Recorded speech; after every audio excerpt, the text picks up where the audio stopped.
The rite of discalcation. The rite of discalcation, or uncovering the feet on approaching holy ground, is derived from the Latin word discalcere, to pluck off one's shoes.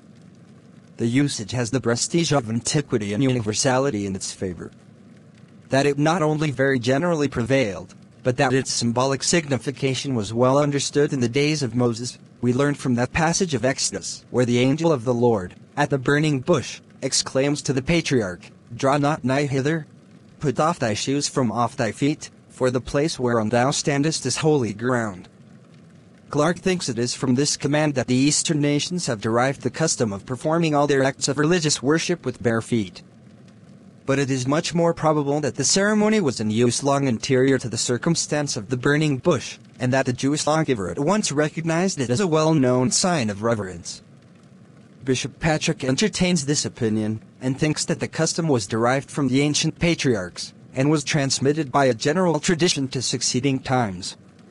Abundant evidence might be furnished from ancient authors of the existence of the custom among all nations, both Jewish and Gentile. A few of them, principally collected by Dr. Med, must be curious and interesting. The direction of Pythagoras to his disciples was in these words, "Offer sacrifice and worship with thy shoes off." Justin Martyr says that those who came to worship in the sanctuaries and temples of the Gentiles were commanded by their priests to put off their shoes. Drusius, in his notes on the book of Joshua, says that among most of the Eastern nations it was a pious duty to tread the pavement of the temple with unshod feet. Maimonides, the great expounder of the Jewish law, asserts that it was not lawful for a man to come into the mountain of God's house with his shoes on his feet, or with his staff, or in his working garments, or with dust on his feet.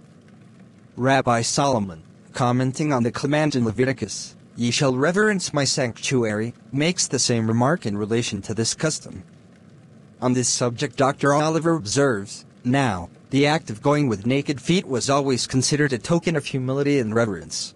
And the priests, in the temple worship, always officiated with feet uncovered, although it was frequently injurious to their health." Med quotes Sagozaba, an Ethiopian bishop, who was ambassador from David, king of Abyssinia, to John III of Portugal, as saying, "We are not permitted to enter the church, except barefooted."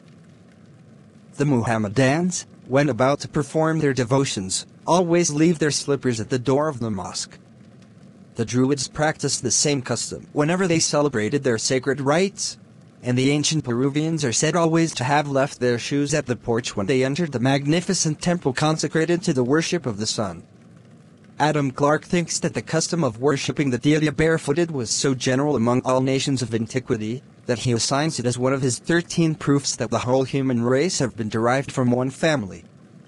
A theory might be advanced as follows: the shoes, or sandals, were worn on ordinary occasions as a protection from the defilement of the ground. To continue to wear them, then, in a consecrated place, would be a tacit insinuation that the ground there was equally polluted and capable of producing defilement.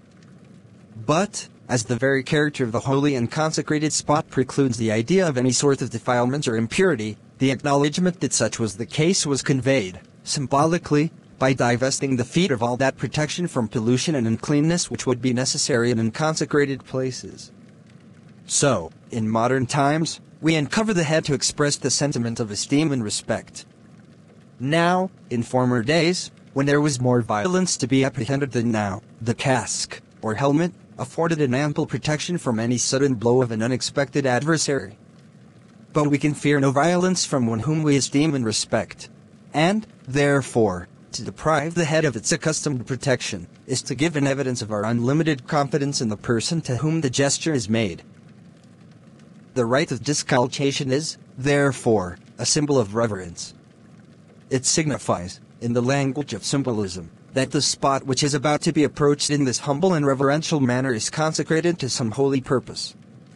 Now, as to all that has been said, the intelligent Mason will at once see its application to the third degree.